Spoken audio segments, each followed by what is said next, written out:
한동훈 딸 이야기 추가적인 게 또 막 나오고 있습니다.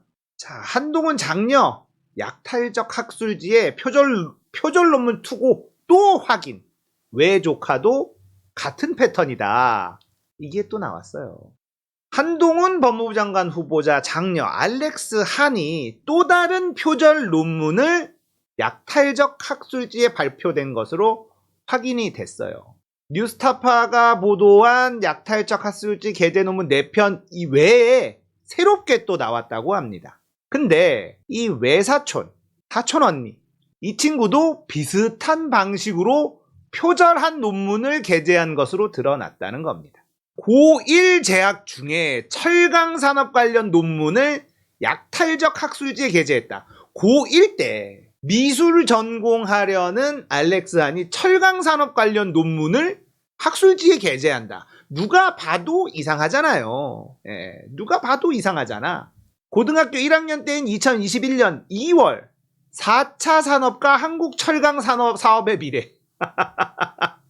야, 미술 전공하려는 고1이 정말 대단하죠. 오지랖이 넓다고 해야 되나, 관심이 많다고 해야 되나, 4차 산업과 한국의 철강 사업의 미래까지도 고민을 하는 친구다라는 거예요. 이 논문을 아시아태평양 에너지 환경 저널 APJEE라는 학술지에 발표를 했습니다. 이 논문이 게재된 APJEE도 불량 논문을 양산하는 약탈적 학술지 중 하나로 알려져 있다. 돈만 내면 심사 없이 논문을 게재해주는 고1 때 알렉스 한이 철강 사업과 미래, 4차 산업과 한국의 철강 사업과 미래에 대한 고민을 하고 이걸 논문으로 써서 APJEE 아시아 태평양 에너지 환경 저널에 게재를 했다는 겁니다. 정말 천재 아닙니까? 자, 문제는 약탈적 학술지 여기에 게재한 것 이것도 문제지만 표절이라는 거예요. 역시나 단어와 문장 구조만 바꾸는 교활한 표절, 이걸 찾아낸 겁니다. 뉴스타파가. 한 후보자 장녀가 집필한 알렉스 한이 쓴 논문 절반 이상이 1년 전 다른 연구자가 발표한 논문을 인용과 출처 표기 없이 베낀 것으로 드러났다. 이게 뭐냐면 2020년 2월 메탈이라는 해외 학술지에 실린 철강산업의 디지털화 도전. 저자는 독일 도르트문트 기술대학을 비롯한 유럽의 연구자들입니다. 자, 요것도 유사도를 검사한 결과 표절률이 62%, 이른바 교활한 표절 수법으로 이루어졌다는 거예요. 단어와 문장 구조를 바꿔놨다는 거죠. 물리적으로만 보면 표절이 아닌데 파고 들어가 보면 표절이더라. 이겁니다. 54.5% 표절이 나왔습니다. 자, 대충 보면 유럽의 철강 산업을 한국의 철강 산업으로 바꾸고 일부 단어와 문장 구조를 조금씩 바꾸는 방식이다. 그래서 교활한 표절이라고 부르는 거예요. 국내에서 많이 사용하는 표절 프로그램에서는 두 논문 간 유사도가 1% 미만으로 나왔다는 거예요. 더 나쁘죠? 그런데 외사촌, 사촌 언니 약탈적 저널 표절 의심 논문을 게재했다. 스펙 쌓기 방법 전수 받은 듯 이미 아이비리그를 가기 위한 이 스펙 쌓기 노하우가 있다는 겁니다. 전문가의 손길이 닿았다는 뜻이 되겠죠. 이모가 입시 컨설턴트잖아요. 한동훈 후보자 장녀 알렉스 한의 학술 논문의 작성이나 투고 형태가 스펙 쌓기 차원에서 이루어졌을 가능성을 지적한 바 있는데 이 수법은 이미 미국 유명 사립대학에 입학한 외사촌의 스펙 쌓기 방식을 그대로 답습한 것으로 보인다.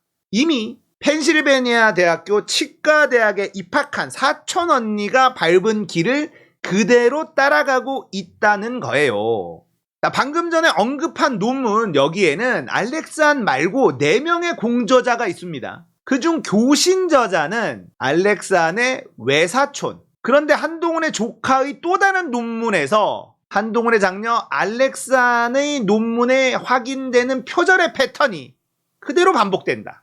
그중 하나가 한 후보자 조카, 사촌 언니가 공저자로 참여한 지난해 4월 발표한 이러한 왜 이렇게 길어? 라는 제목의 논문이에요.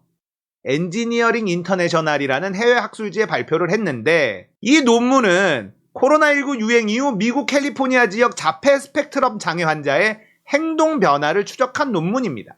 이 논문의 공저자는 6명으로 모두 고등학생이에요. 이 중 3명은 앞서 언급한 APJEE 수록 논문의 공저자이기도 합니다. 모두 한국계 학생으로 추정이 된다는 거예요. 엔지니어링 인터내셔널 역시 약탈적 학술지로 블랙리스트에 등재돼 있다.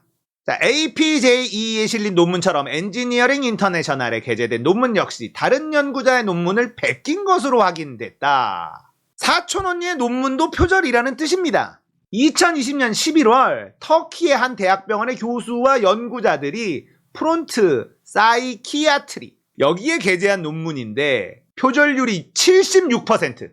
이렇더라. 사촌 언니가 올린 논문도 표절이더라. 베낀 거더라.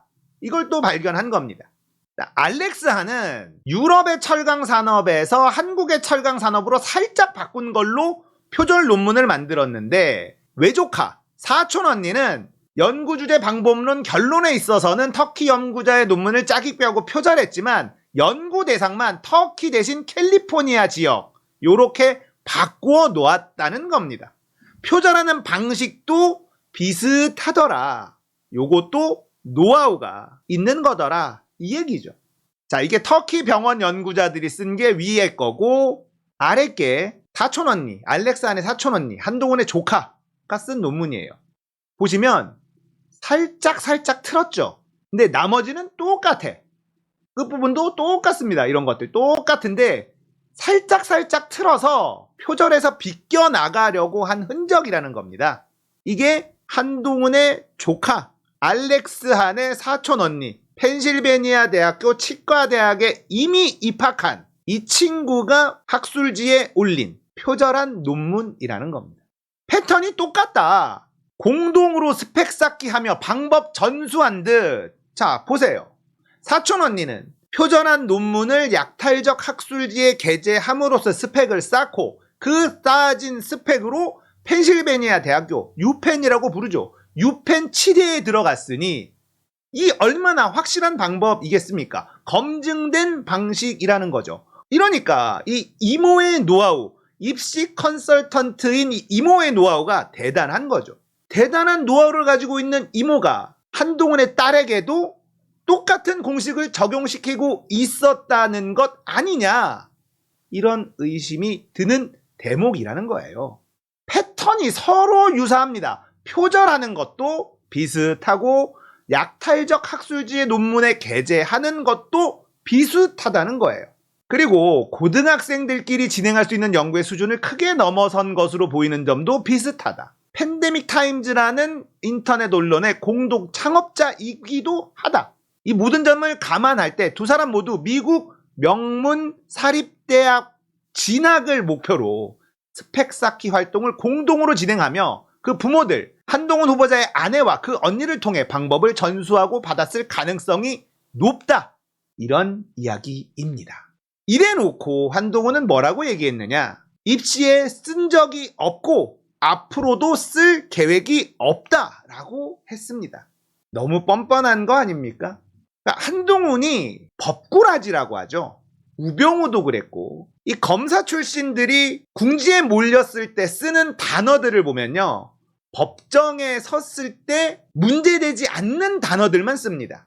그래서 법꾸라지라는 말이 나오게 된 건데요. 손바닥으로 하늘을 가릴 수가 있을까요? 자, 이것만 나온 게 아니죠. 한동훈 딸 앱 미국 대회 출품, 국내 개발자가 200만 원 받고 만들었다. MBC가 단독 보도를 했습니다. 한두 가지가 아니에요. 이것도 앱을 만들어서 미국 대회에 출품했다. 자, 미국 대회에 출품했다는 건 미국 대학 입시에 써먹으려는 의도 아니겠습니까? 그렇게 생각하는 게 합리적이잖아요. 근데 본인이 만든 게 아니라 돈 받고 나비 만들어줬더라. 이거예요. 쉐어리 시각 청각 장애인들을 위한 앱이다. 이걸 만들었는데 시청각 장애인이 도움이 필요할 때 사전에 등록된 봉사자들을 연결해주는 기능. 이들의 특징이 뭐냐면요. 플랫폼들을 만들어요. 봉사하는 플랫폼. 봉사자와 도움이 필요한 사람들을 연결해주는 플랫폼을 만듭니다. 한동훈의 딸 알렉스 한이 만들었다는 피스 오브 탤런트라는 이 봉사단체도 사실 플랫폼입니다. 그래서 자신이 활동을 많이 하지 않더라도 여러 사람들을 활동하게 연결해줬다라는 걸로 더 높은 점수를 받도록 만드는, 자, 이 앱도 똑같은 방식입니다. 그러니까 미국 대학이 직접 몸으로 뛰는 봉사활동보다 이런 플랫폼을 만들어서 더 많은 사람들에게 봉사할 수 있도록 한 것에 더 높은 점수를 주더라. 이걸 이모는 잘 캐치하고 있었다. 이렇게 추측할 수 있겠죠. 자, MBC가 이 앱이 2019년 미국 앱 제작 대회인 테크노베이션에 출품돼서 준결승에 진출했어요. 그런데 대회 규정에는 코드 작성을 포함해 학생이 제출하는 어떤 부분도 외부인이 제작할 수 없다. 이렇게 되어 있다고 합니다. 자, 해당 앱 제작을 의뢰받았던 전문 개발자는 문화방송 인터뷰에서 크몽에서 의뢰를 받았다. 금액은 200만 원이었고 학생 방학 때 숙제라고 해서 앱을 만들어야 한다고 했다라고 합니다.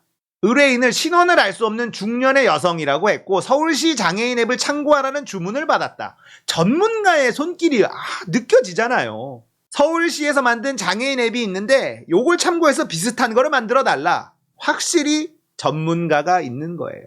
학생들과 앱 개발에 대해서 직접 소통한 적은 없다.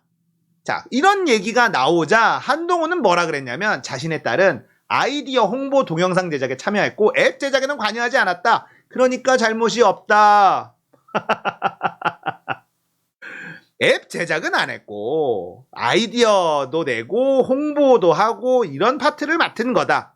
이렇게 또 대도 않는 변명을 하고 있습니다.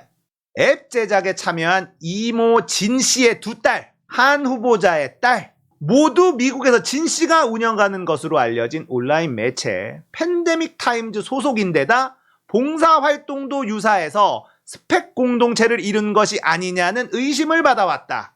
이모의 큰딸은 유펜 치대에 다니고 있다. 이게 단독 보도를 할 때 이 팬데믹 타임즈를 아마존에서 찾아서 한국인들 이름이 너무 많이 나오는데 제가 이런 얘기를 한 적이 있습니다. 물론 저만 찾은 건 아니겠지만 거기에서 찾고 찾아보니까 친척들이 많더라. 이모의 아이들. 이모는 누구? 미국에서 입시 전문 컨설턴트. 자, 이렇게 아구가 맞아떨어지는 거예요. 이런데도 나는 잘 모른다. 법적인 문제가 없다. 우리 딸은 미성년자라 좌표 찍혀서 괴롭다. 이런 얘기를 하고 있는 게 한동훈이라는 겁니다. 자, 여기서 멈출 것 같지가 않습니다. 계속해서 나올 것 같고요. 이제 한동훈의 딸 알렉스 한을 뛰어넘어서 승하초이라고 알려져 있죠. 알렉스 한의 사촌 언니, 이미 유펜 치대에 들어간 이 언니의 행적들 아마 다 찾아갈 것 같습니다. 어디까지 번져나갈지 이게 미국 내에서 이슈가 돼버릴 수도 있어요. 아이비리그에 가기 위한 한국 기득권층, 부유층들의 스펙 쌓기, 가짜 스펙, 이게 미국 내에서 이슈가 될 수도 있습니다. 그날을 기대해 보면서 또 다른 소식 기다려 보도록 하겠습니다.